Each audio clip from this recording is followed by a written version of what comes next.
Parker, long three, got it! There goes Davis! Oh my God! Davis is going to run it all the way back! Auburn's going to win the football game! Auburn's going to win the football game! You are now immersed in the Auburn Unfiltered podcast. Listen in each week where we talk unbiased, real, in-your-face conversation about Auburn sports and other topics from time to time. Now here to present your host, Darrell Rich.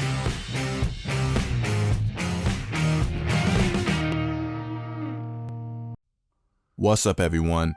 Auburn family, college football world.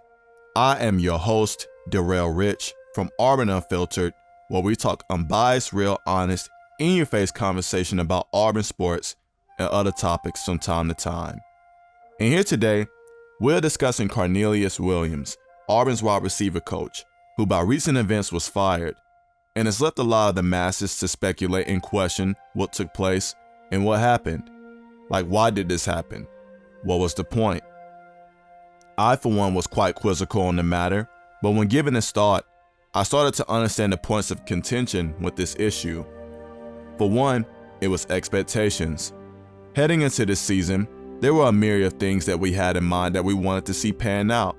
Like, how was Bo Nix going to be heading into his third year? How would the offensive line perform? How would the defense look? Out of these came expectations. We wanted Bo Nix to play well, the offensive line to play well. We wanted our running backs to continue being productive. We wanted our defense to get better. We wanted our special teams to maintain consistency. And we wanted our wide receivers to take a step up. And for the most part, some of those boxes have been checked off, but some haven't. And this has to be addressed. And this is what I believe Auburn is doing here. Like us, Brian Harsin and co. have expectations as well.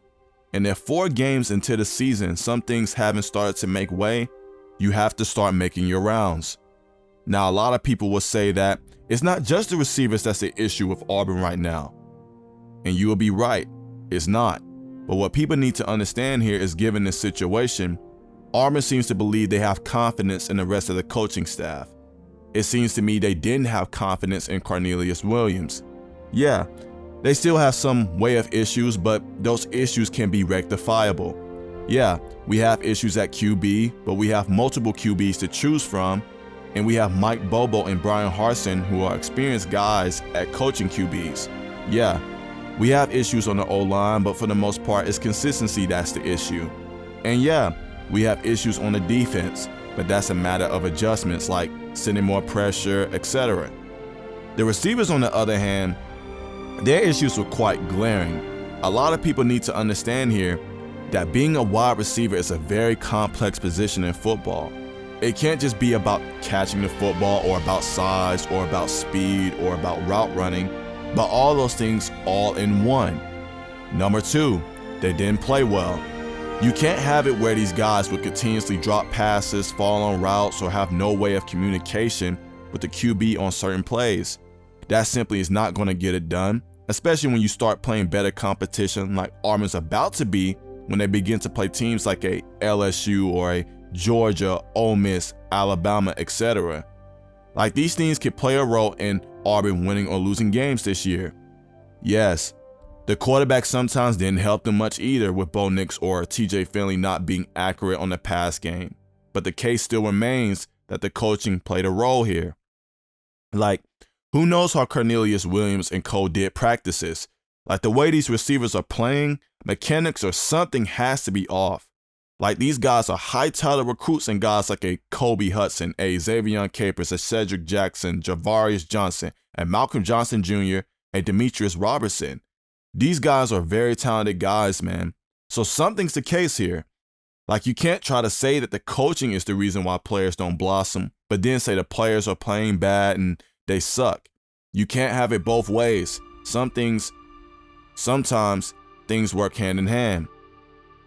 And to be honest, when looking deeper into the situation while taking a step back and looking into the annals of Auburn football history for the last few years, I'm starting to see an issue with the way Auburn's receivers have been over the last few years. And this leads me to my final point. When looking back, Auburn will always have receivers that were really, really fast or just big and tall, but none stood out as a receiver that was multifaceted. And when I mean by multifaceted in this situation is a receiver that's a great route runner, fast, and can go up and get it. Now, you have guys like a Seth Williams, a Ryan Davis, a Anthony Schwartz, or a Will Hastings that will come along and be able to do most of those things. But other than that, that's all I can think of when it comes to mind with Auburn receivers for the last few years that were multifaceted. And no, Darius Slayton, Sammy Coates, Duke Williams are not multifaceted receivers. And I know some people will try to castigate me for that, but let's be real here. These are guys that were well known for the big play down the field. But anyways, that's the thing I believe Auburn is missing right now, and should be in what Auburn pursues when they make their rounds in recruiting. Now, it's not me saying that we should only pursue guys like that. There's no problem with a prototypical receiver that's either big and tall and can go up and get it, or a really fast receiver that can take the top off the defense, or a great route running receiver that can break your ankles. But it's not bad to have a guy that can do all those things, because that can really create problems with a defense.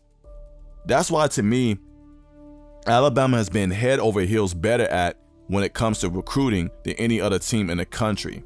Alabama just don't recruit guys that are 5-star players, but 5-star players that can do a myriad of things. Like, look at their wide receiving course over the last few years, with guys like a Devontae Smith, a Jerry Jeudy, a Jalen Waddle, a Henry Ruggs, a Calvin Ridley, Mari Cooper, etc. These are guys that can do a myriad of things, from being a great route runner, being really fast, and could go up and get it. And besides, when you look at college football right now, it's moving to that approach anyways. Right now, you have tight ends and running backs that can play like wide receivers, or defensive linemen that can play like linebackers, or linebackers that have speed like a DB. But I digress. These points presented here is in no way to demonize Cornelius Williams. I wish him all the best of luck. I, for one, like others, know that it wasn't all on him. All this was to me was Auburn exercising their rights and how they feel on what's best for them. And I hope the audience can understand that for themselves. And that you all have a choice, but make sure the choices you make are in your best interest, but in alignment with the truth. But I believe it's time to wrap up this episode for today, you guys. So for the Auburn family, college football family, sports family, I hope the rest of you guys' day goes great. What are you guys' questions, comments, concerns? Feel free to leave your comments down in the comment section below. Like, comment, and subscribe. Share if you want. God bless. And always, War Eagle.